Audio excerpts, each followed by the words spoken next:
Horas, kembali kita bertemu dengan renungan harian Carpe Diem dari HKBP Bumi Anggrek Bekasi, Resort Bumi Anggrek Bekasi.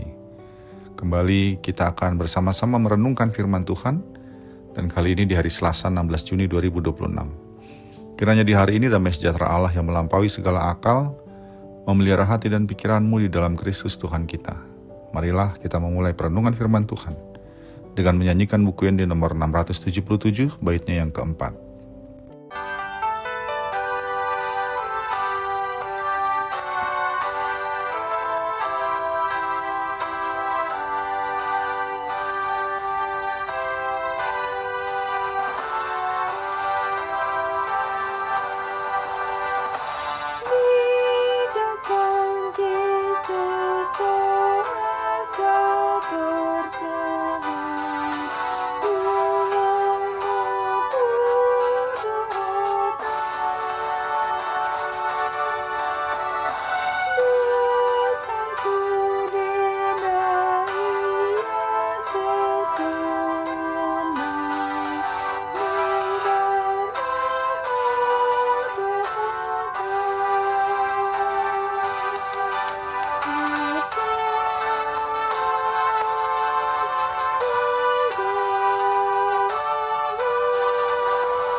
Firman Tuhan untuk kita renungkan hari ini adalah yang tertulis dalam Yoel 2 ayat 13. Koyakkanlah hatimu dan jangan pakaianmu, berbaliklah kepada Tuhan Allahmu, sebab Ia pengasih dan penyayang, panjang sabar dan berlimpah kasih setia, dan Ia menyesal karena hukumannya. Demikianlah firman Tuhan. Dalam kehidupan sehari-hari kita sering kali melihat orang yang memperoleh keuntungan melalui cara-cara yang tidak benar. Ada yang memperkaya diri dengan korupsi, manipulasi, kebohongan, penindasan, dan juga penyalahgunaan jabatan. Tampaknya hidup mereka itu berhasil dan menyenangkan, nyaman, dan tidak punya masalah apapun.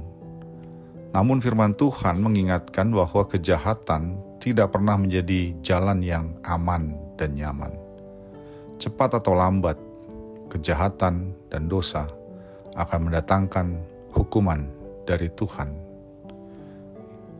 Kitab Yoel dituliskan pada masa ketika bangsa Yehuda sedang mengalami bencana yang besar. Negeri mereka dilanda serangan belalang yang menghancurkan hasil pertanian, serta adanya kekeringan dan penderitaan yang berat. Nabi Yoel melihat bahwa malapetaka tersebut bukan sekedar bencana alam, melainkan panggilan dari Tuhan agar mereka menyadari dosa mereka dan kembali kepadanya. Melalui peristiwa itu, Tuhan mau menunjukkan bahwa Ia adalah Allah yang kudus, yang tidak membiarkan dosa terus berlangsung tanpa pertanggungjawaban. Umat mungkin merasa aman ketika mereka melakukan kejahatan, tetapi sesungguhnya mereka sedang berjalan menuju penghukuman. Sebagaimana Yehuda mengalami akibat dari ketidaksetiaan mereka kepada Tuhan, demikian pula sesungguhnya setiap manusia akan menuai apa yang ditaburnya. Pesan Yoel bukan hanya tentang hukuman. Di tengah peringatan yang keras, Tuhan menyampaikan undangan yang penuh kasih kepada mereka. Tuhan berkata melalui kitab Nabi Yoel, "Berbaliklah kepada Tuhan Allahmu."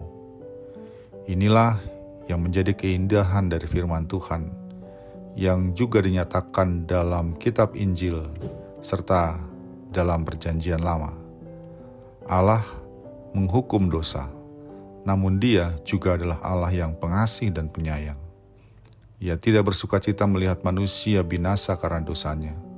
Allah menghendaki agar orang berdosa, bertobat, dan mendapat kehidupan. Karena itu meskipun Yehuda layak menerima hukuman, namun Allah masih membuka pintu pemulihan bagi mereka. yaitu jika mereka mau kembali kepadanya. Allah siap mengampuni dan memulihkan.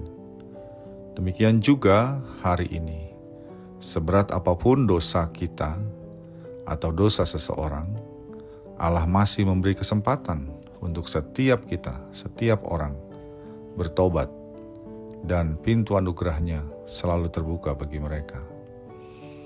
Namun pertobatan yang dikehendaki Tuhan bukanlah pertobatan yang basa-basi, namun pertobatan dari hati. Pada zaman Yoel, ketika orang berduka cita atau menyesal, mereka sering mengoyakkan pakaian sebagai tanda penyesalan.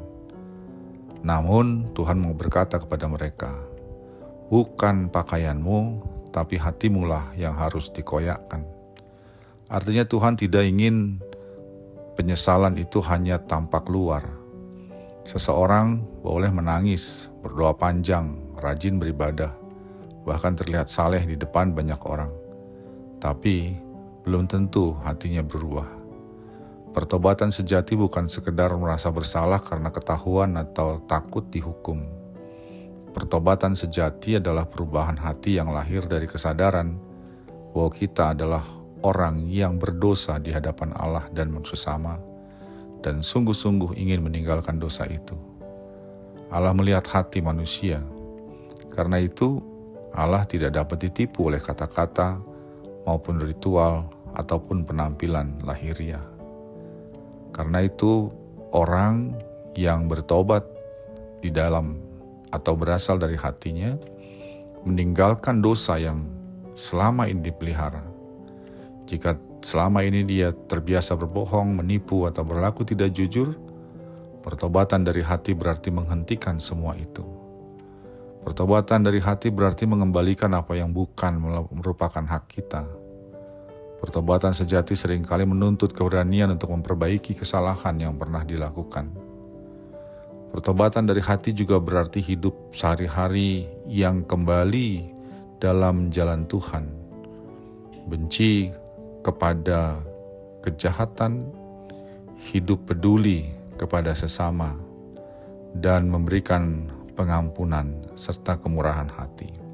Sahabat Carpe Diem yang dikasihi Tuhan, karena itu marilah kita mengikuti panggilan Tuhan ini, tidak hanya mengoyakkan pakaian, yaitu pertobatan lahiriah saja, melalui penampilan religius di depan orang lain, tetapi mengoyakkan hati di hadapan Tuhan, yaitu pertobatan yang sejati, bukan sandiwara. Dan panggilan Tuhan ini juga adalah panggilan yang sungguh-sungguh diberikan kepada kita agar kita sungguh-sungguh bertobat. Tuhan menyediakan pengampunan dan pemulihan kepada setiap kita yang mau bertobat dari hatinya. Amin. Marilah kita berdoa. Ya Allah Bapa kami dalam Yesus Kristus, terima kasih untuk kasih-Mu yang terus membuka hati bagi setiap kami yang berdosa. Biarlah pimpinan Roh Kudus membuat kami bertobat dari hati dan mengubah perilaku, pikiran, dan hati kami sejalan dengan kehendak-Mu.